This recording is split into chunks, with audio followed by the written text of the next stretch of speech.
Sharonda Williams pair-weight. Oh, Y'all, those fingernails. Wow. yes. Look, I could be a vigilante too. Okay. Yeah, for sure. I don't know what my name would be, but I can do something. Okay.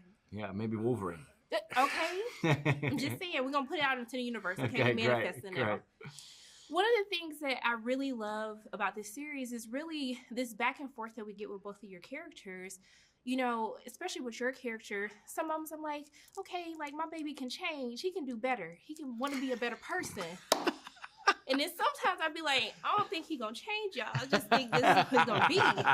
So can you talk about like really like fleshing these characters out and really showing the internal struggle of them really trying to hide the darkness inside of them? I think it's a struggle. Like if I were to use a metaphor, it would be vampires trying to live in the daylight, right? I think it's a struggle for my character. I'll let Charlie answer for himself, but I think it's a struggle for my character to live in the light. So in other words, he's got a mission that he needs to accomplish, which is to stretch his reach out further for control. And but to do that, he needs to live in the daylight. And that's a struggle, and it's really hard. And you are going to have to watch the series to see how that works out. And people hope a lot for him, okay? Like, you could do better if you want to do better. Yeah? Yes. Yeah. You need to sit him down and talk to him.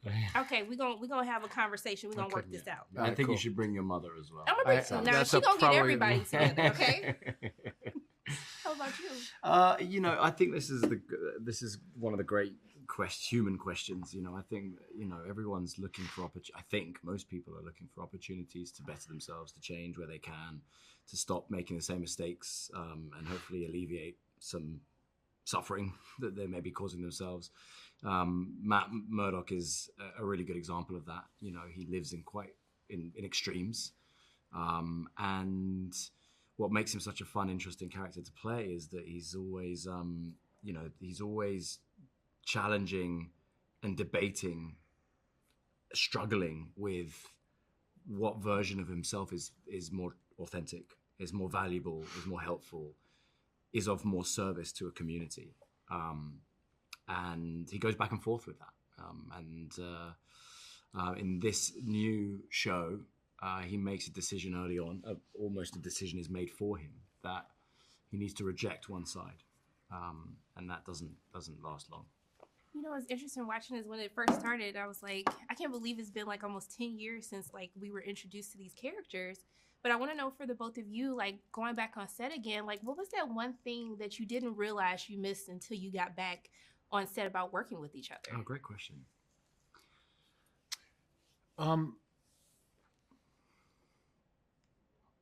You know, like as you grow up in this business, you meet a lot of peers, you know, that do the same thing you do.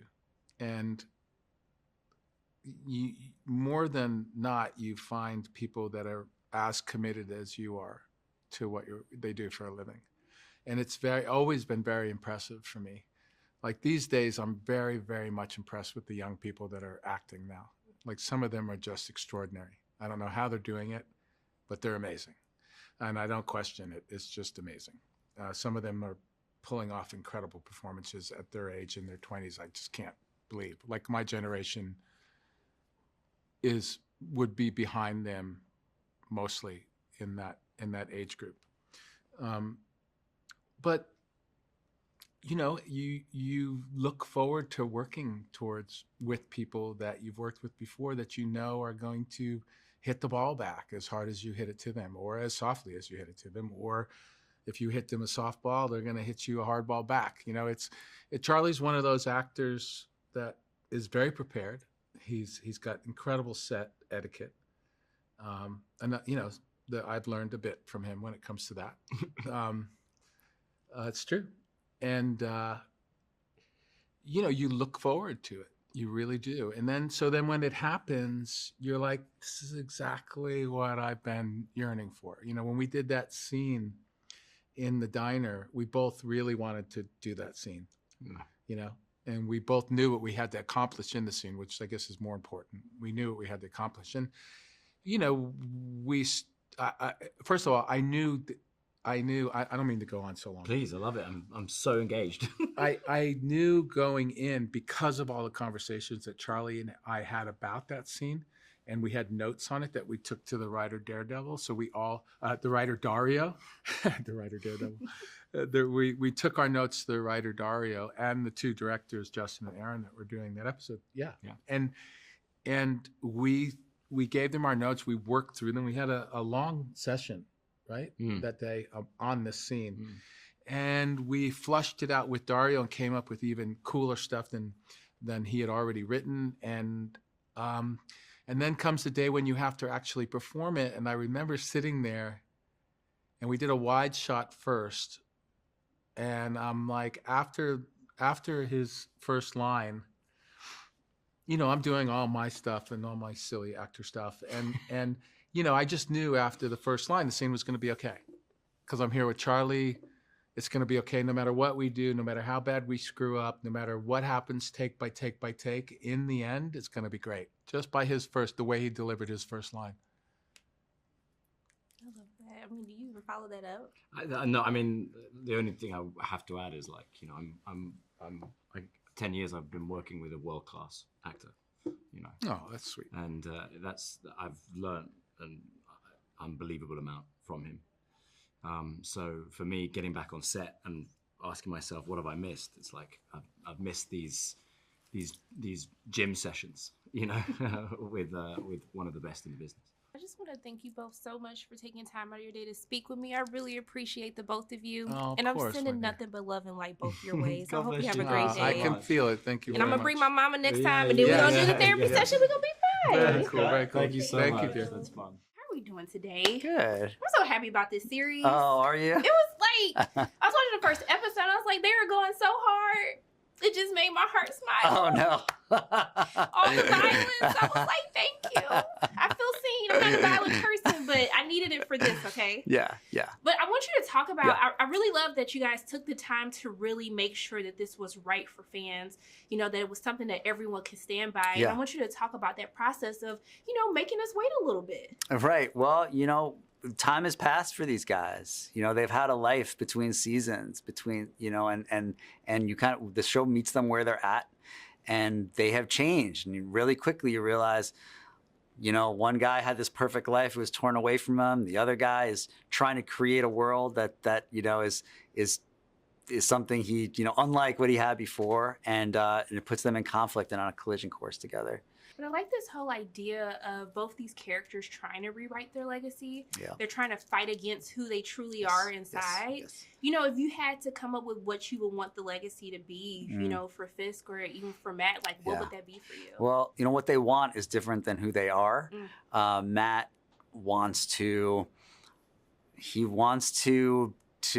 an upstanding citizen and live a normal life. Well, he can't, because he's always going to want to look out for the little guy, and he's willing to do violent things in order to protect that little guy. And Wilson Fisk wants to be a good mayor. He loves New York. He wants to you know, have a legacy that outlasts him. But he was you know, the head of a crime family who left a lot of bodies in his wake. So that's not so easy to bury. I think that's the most interesting part about watching the first 2 episodes is because as a fan, you're kind of watching like, I know who you are. Yeah. But there's certain points where you're like, oh, well, maybe he is trying to be better. And then there's a moment like, okay, well, no, you're just Kingpin. But can you talk about giving the fans that balance of like, is he going to be better? Is he not going to be better? Yeah, that's the fun of it. Like you said, you know, you know these guys, you know who they really are. So you're waiting for them to pop.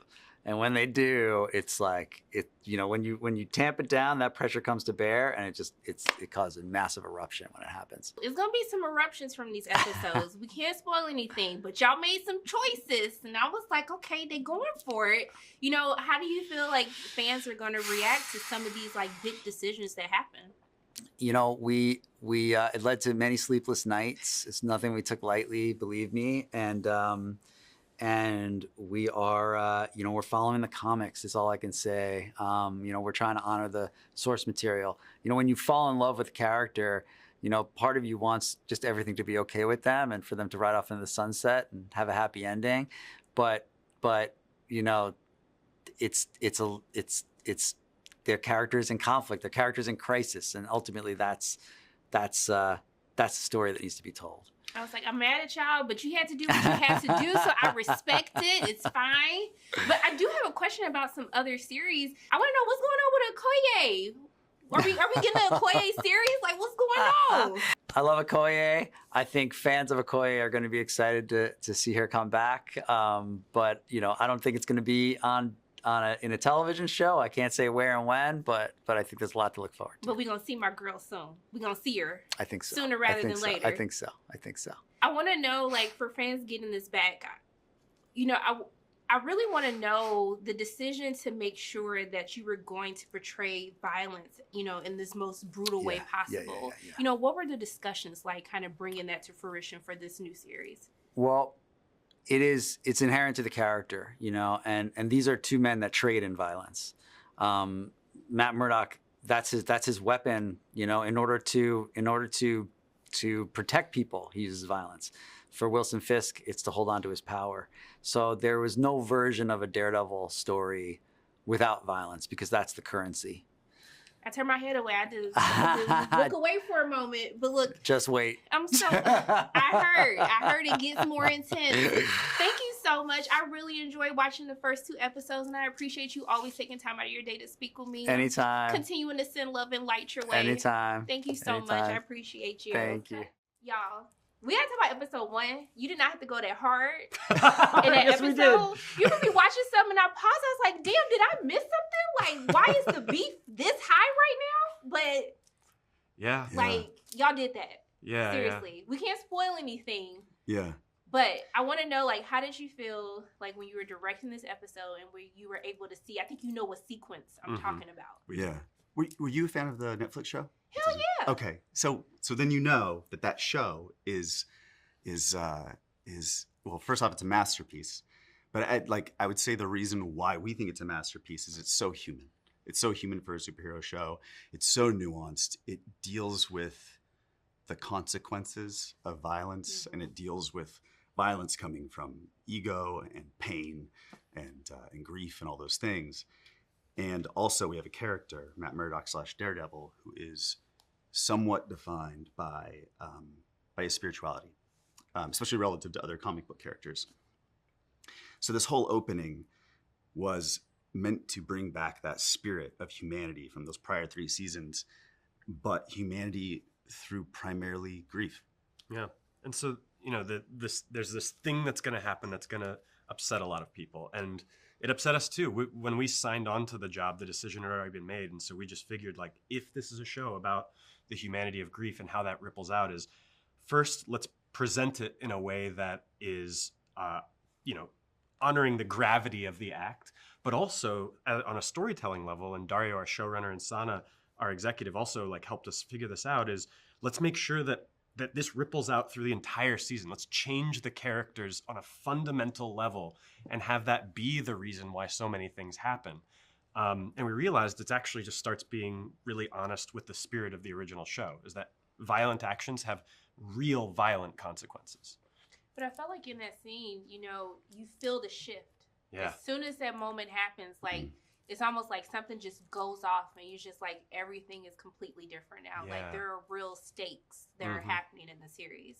So I thought it was so hard to watch, but it was so beautifully done at the same time. But I mean, also to the action. I was just, It's crazy. I was like, oh my gosh, like, I know y'all said it was going to be violent, but I didn't know it was going to be this violent. I want you to talk about being unafraid to show the brutality that violence has. I think a lot of times we try to shy away from it, make it look cool, but I feel like this series makes it very real and it shows the brutality behind it. I love everything you're saying so much. Look, I'm vibing with y'all. Y'all were giving me a good show. Appreciate you. I'll set up with a really brief, just like, it was so important to us personally that if we're going to show a show that it feels human, it feels real, that if you're showing these people commit violent acts, that they are shown as being grotesque and not cool. Yeah. It's part of who Daredevil is as a character. It's also it's from Born Again the comic, as well as just how incredibly real and street level, as we've been saying, the show is because the stakes are the same for someone like Daredevil, Matt Murdock, as it is for someone like us. You know, I mean, he does not have the ability to repair himself. You know, he does not actually have a superhuman ability to absorb hits. And so all these things that everyone in this world is someone without a supernatural power. And even somebody who would have a small amount of supernatural power can still get killed. And it's really important to us that if we're going to say that that's the rules of this world, then we're going to make it about that.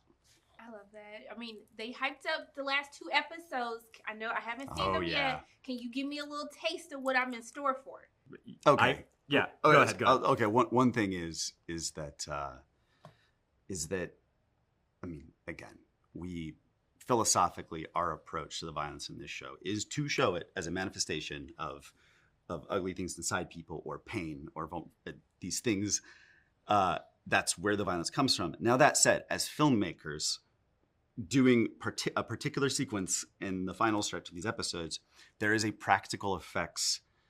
I should say that there is some practical effects artistry that we didn't even know was possible in filmmaking. Yeah, there is a moment that we are so excited to be able to talk about. It feels like there's duct tape over our mouths about it, but it is so shocking, and on a craft level is really exciting. Is that a I good need the tease? episodes. I'm like, Yeah, can I yeah. just get the episodes right now, Yeah, please? yeah. Thank you. Like, come on.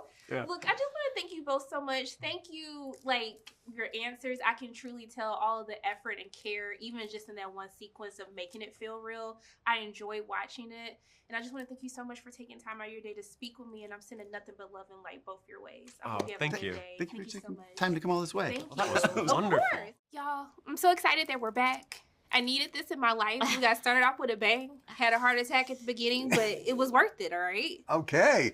That's It was a good to good. It hear. was a good heart attack. That's good Oh, to it was a hear. good one. It was a good Okay, one. okay, we'll take Good to hear. that. And I'm really glad to hear you say the words, we're back. Yeah. That's how I feel. Yeah. Yes, and you know, I like that watching the first 2 episodes, it feels like something that new fans can come into, but it also feels like that continuation from the series that we first fell in love with back in 2015. And I want to know for you, like having those discussions, you know, how did you really revolve around balancing continuing this story, but also too making it something new for new audiences to join in? Mm-hmm.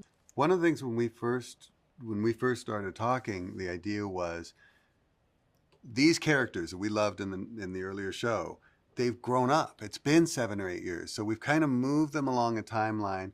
We've given them a dream, Nelson, Murdoch, and Paige, and then we kind of pushed them up against an old familiar villain.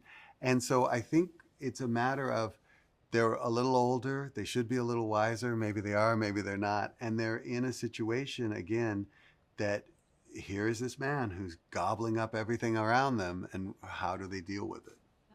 I mean, also, too, there's something that stood out to me, you know, when they were saying, like, you're a monster that's trying to rewrite their legacy. Mm-hmm. And I feel like we find both of our main characters in a weird moment where they're really struggling with the person that they are and the person that they kind of want to be or that they know that they can be. So I wanted you to talk about, like, if you had to say what you would hope, you know, as we get more seasons, because we're claiming and manifesting that right now, you know, what would you want these 2, like, characters, what would you want their legacy to be? That's a really great question. And in terms of your manifestations worked, we are working on season 2 now. Yes. Okay. One of the things that's so great about the Murdoch Fisk thing is both of them are battling with their dark passenger. They've got somebody inside them that they don't want to be, but they love to be. And whenever you're playing a story with them, you're like, am I writing for Fisk? Am I writing for the Kingpin? Am I writing for both? And what happens when they're together? And their legacy, I mean, legacy means done. So it's like, I don't ever see them done. And I know, without giving anything away, you know, this season is part 1. Season 2 is part 2. We leave them in a place at the end of season 2 that is absolutely perfect and nowhere near what anybody would expect. Yeah, and I think the interesting thing about the 2 of them is that one, and that was what was so fun about the season, is showcasing how similar they are, right? That they both are tortured, they both have dark passengers, but they also both really want to be the saviors of New York, right? They love the city and they want to protect it in their own way. and maybe they want to possess it, right? And so that line is always really intriguing to play with. And I think ultimately, maybe that's the legacy they both want, is that they want people to know that they love New York. I love that line. I love New York. When Vincent says, "I love New York," it's just so creepy. It's so creepy, but he believes it, you know. So I think that's what's so great about these guys. But can you talk about? I really love that even though we had to wait, that you wanted this to be something that, you know, the cast could be proud of and that the fans will want to receive. Can you talk about going through that journey of, you know, having to shoot and come back and kind of rework and give the fans something that they deserve? Half that question's you. Yeah, I mean, you know, I came on the show a little bit sort of like, I came on the show a little bit later, and for me, I was the fan. I was kind of the fan saying, well, you know, these are the questions I have, and I really want to sort of connect it to my understanding and love of these stories. And so it was, you know, I will say there's a lot of great material that was existing there. Matt Corman and Chris Orr did a great job, our previous showrunners, of like putting together some really compelling stories. And for us, we just really wanted to amplify the elements that made the old show, I think, so special, and sell the drama and the tension and the incredible action sequences.